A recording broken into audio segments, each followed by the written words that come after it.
Good day, students. Today we will going to have a review about the things that we have learned for this fourth quarter. And those topics are the area of a circle, the volume, and temperature. So are you ready? Okay, so let's start. Find the area of a circle. So I have here a video and enjoy watching. Let's start. Smile and learn. Hello, friends! Today we're going to explain how we calculate the area or surface of a circle. Many of you are asking yourselves, what is it and what is it for? A circle is a plane figure whose boundaries are a circumference. This means that the circle is everything the circumference contains. Or in other words, the circle is the inside of the circumference. Because a circle is a plane figure, we measure the area or surface of the circle in square yards, square inches, square miles. As you can see in this picture, the area of the circle is the total number of square units that fits inside the circumference. First off, let's recap some parts of the circle. Here is the center, and this is the radius. To find the area of the circle, we multiply pi by the radius square, meaning we multiply pi by the radius that is multiplied by itself.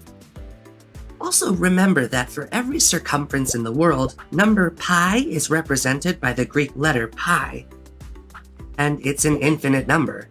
3.1415926535897932384. The digits go on and on.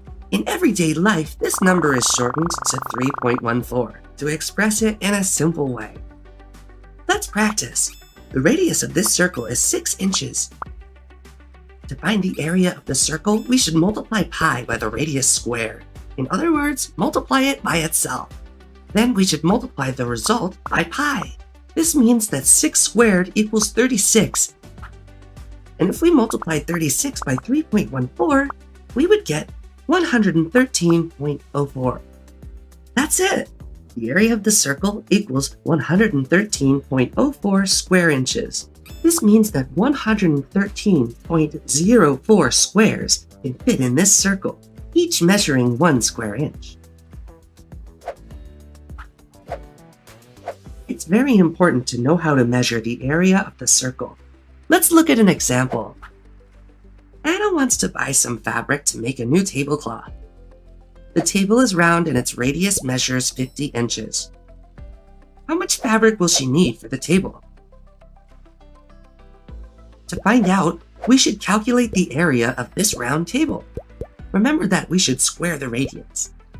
In other words, multiply it by itself, and then multiply the result by pi. Let's see. 50 squared equals 2,500, and 2,500 multiplied by 3.14 is 7,850. Great. Anna needs 7,850 square inches of fabric to make a new tablecloth. Pay close attention. If we were patient enough to count them, we would see that there are exactly 7,850 squares on this tablecloth, each measuring 1 inch. But I don't think I'm going to count them now. I'd rather calculate the area of other round objects instead, like the wheel on my bike, for example. Would you like to try measuring yours? See you around! Very good, students. We were able to learn how to find the area of a circle. And for our next video, we will going to learn how to find the volume of a cube in a rectangular prism. Alrighty? Let's begin.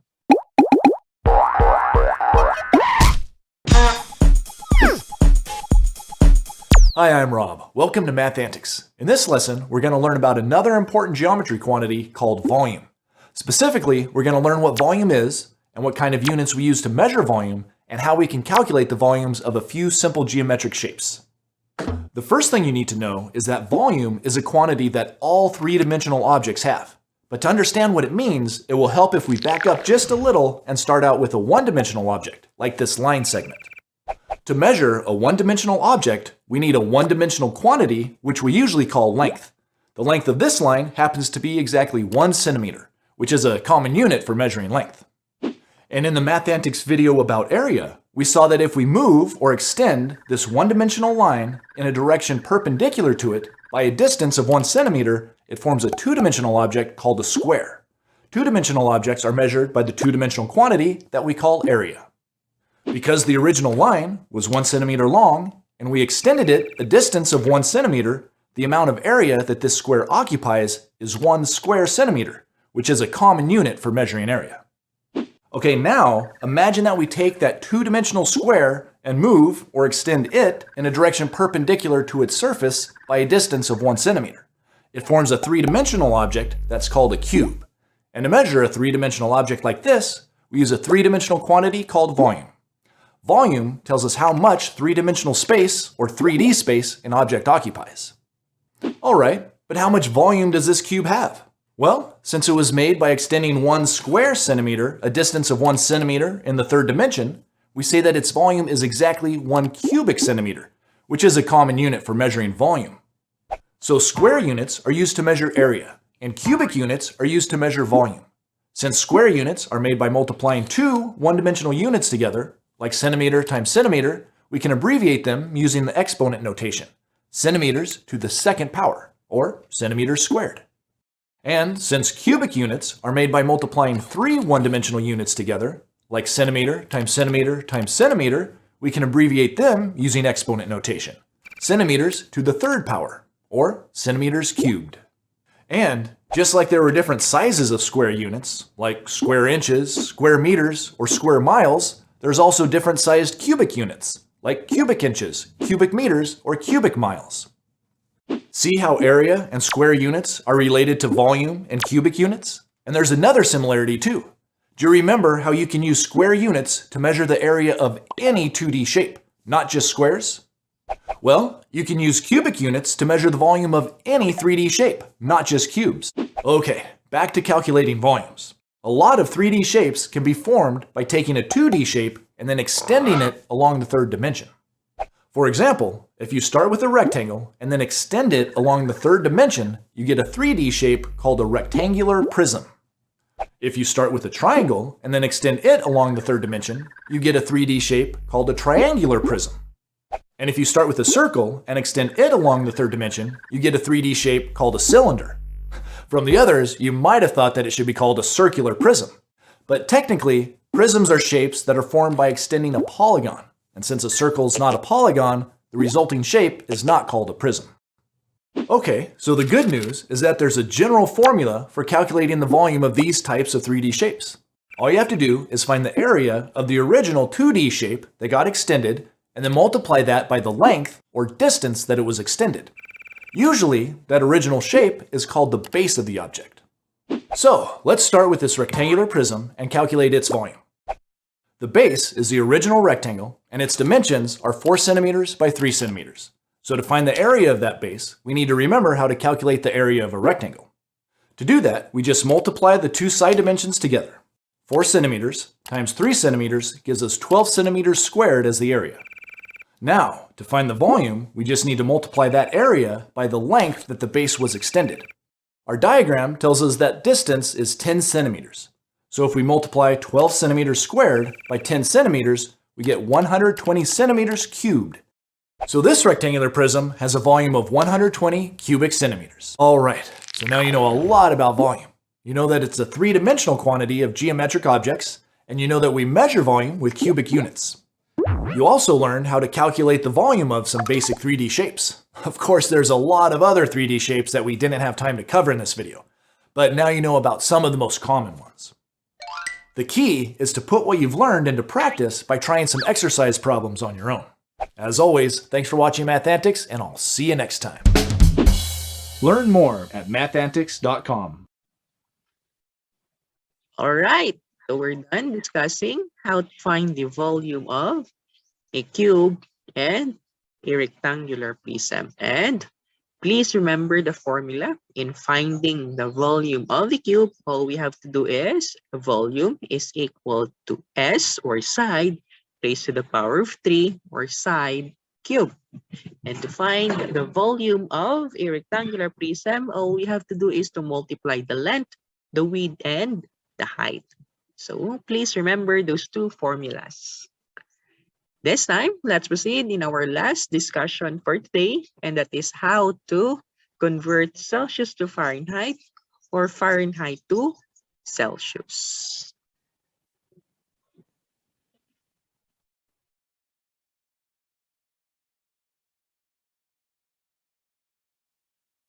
In this tutorial, we are going to practice converting degrees Celsius to degrees Fahrenheit and also convert degrees Fahrenheit to degrees Celsius.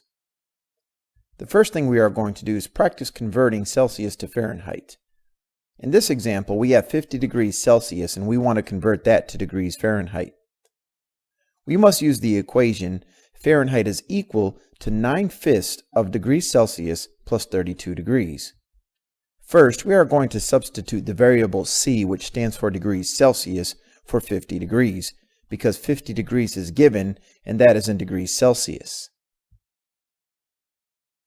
After plugging in the degrees Celsius in for the variable C, we must multiply that by 9/5.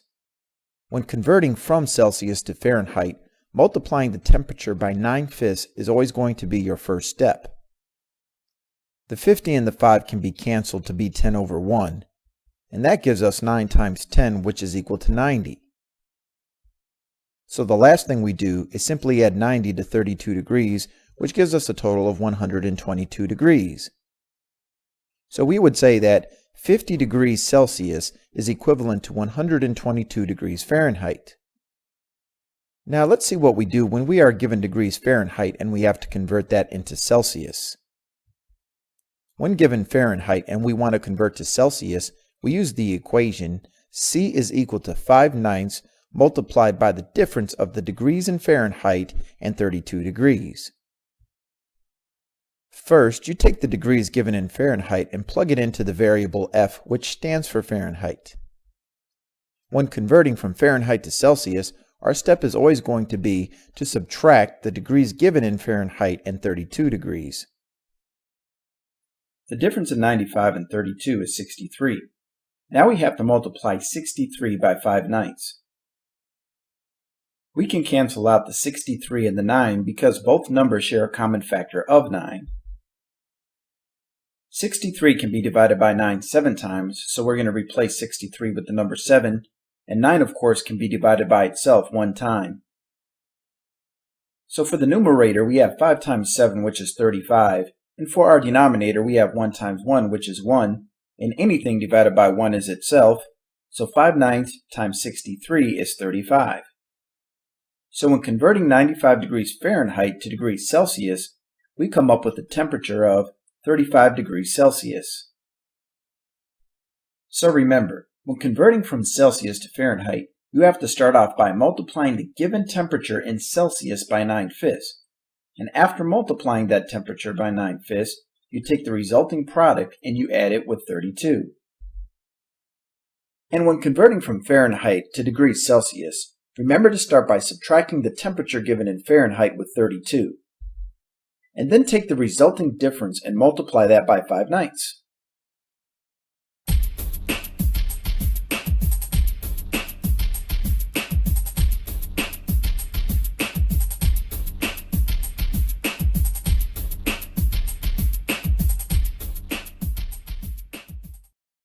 That's it. Thank you so much for listening. Grade 5. See you again in our next live class.